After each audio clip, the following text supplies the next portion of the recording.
Hey there, my beautiful YouTube family. I'm so glad that you hopped on to check out this episode of Smile with Me. I'm Lisa, and today I want to give you a Lisa's Logic episode. For those of you, if this is your first time checking in with me, a Lisa's Logic episode is a very unedited video clip where I just want to hop on here and share the goodness of God with you, or I want to give you a praise report or share some information or something like that with you. I do my best. I do my best to keep these between 7 to 8 minutes long. But if I happen to go over just a tiny bit, I do ask you if you would please just give me a little bit of grace. Okay? Love you. Let me hop right on into my thought because I think I just took up about a minute saying that. Let me hop right on in with my thought for today. I have 3 words that I want to share with you. They that wait. They that wait. I don't know if you're like me or not, but when I hear those 3 words, my mind automatically goes back to like 20 years plus when John P. Key had a very popular song out in the gospel world that was called They That Wait on the Lord. That song really resonated with me about 14, 15 years ago, maybe even 16 years ago. That song really resonated with me because of the situation that I was dealing with. Some of you who have already watched some of my other episodes on here, you know that my life took a major 180-degree turn to the left about 13 years ago. And so just leading up to that, there would be times when I would be working on something, a mindless activity or whatever and stuff, and I'd just be singing that song in my head. I can remember very clearly doing this one time, like mowing my grass and just singing that song out loud in the yard. So I know my neighbors were probably like, "What in the world is wrong with her?" But anyway, but I can remember that happening, and I was trying to decide if I needed to make a career change. I was sending out resumes, spending lots of money on resumes, on postage and stuff, because at that time frame, there was not really, emailing someone, or uploading a link to Google or anything like that. That wasn't in the picture at that time. You just had to put all your papers inside of a big brown envelope, put a few stamps on it, and chunk it in the mail, and pray for the best, to happen. And so a lot of those I never got responses from, and that was very discouraging. I mean, not even a Dear John letter, or something to say thanks, but no thanks. We chose another candidate, nothing to that effect. And that was very discouraging and very disheartening at that time.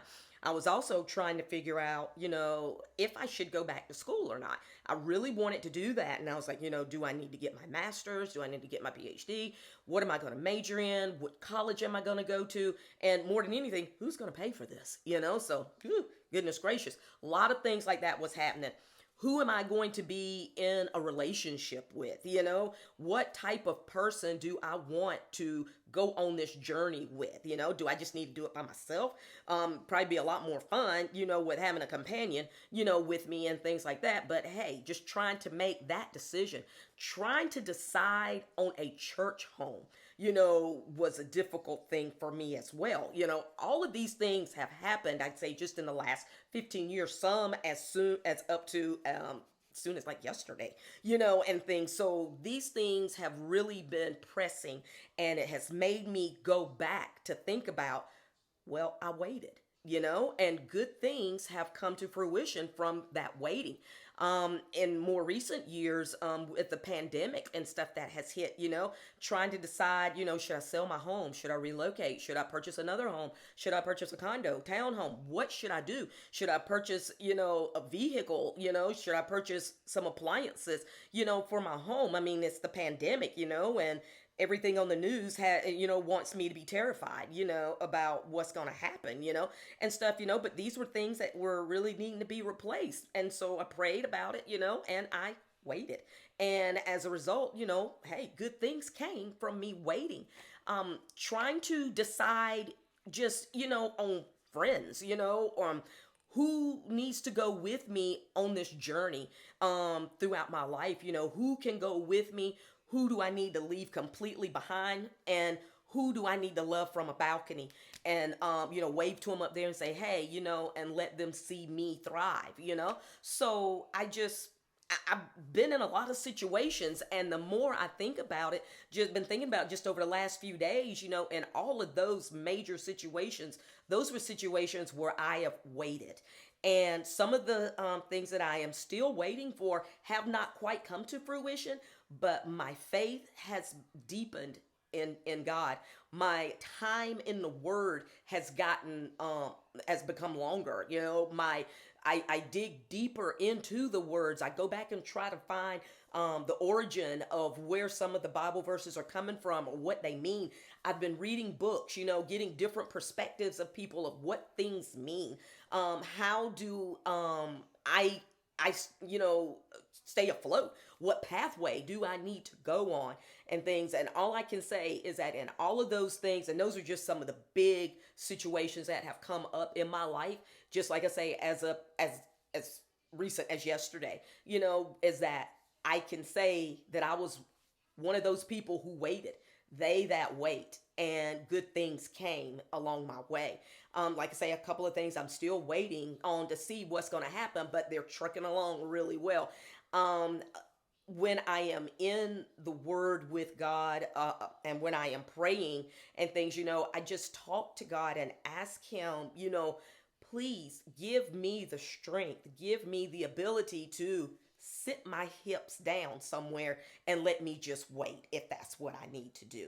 And um and like I say, so far things have worked out well, with that, and I'm really glad that I have taken that approach, with trying to figure out what I need to do with my life. So I just wanted to hop on here and just share that information with you about waiting. Waiting is, according to Google, waiting is mentioned 116 times in the Bible. And I did a different research, and it came up to say that it was listed 154 times in the Bible. But for me, 116 times is plenty for me to take heed and say, wait, sit yourself down and wait. So, friends, family out there in from YouTube land, I just want to encourage you to please wait. Remember the thought, they that wait. Good things will come. I promise you. It may not come as quickly as you want to. I mean, hey, I'm sharing stuff with you that came about 14, 15 years ago, that were major decisions that needed to be made. And just over the last, 15 years or so, my relationship with God has truly deepened. And I am extremely dependent upon Him with literally every step that I take. And so I just want to encourage you guys to wait.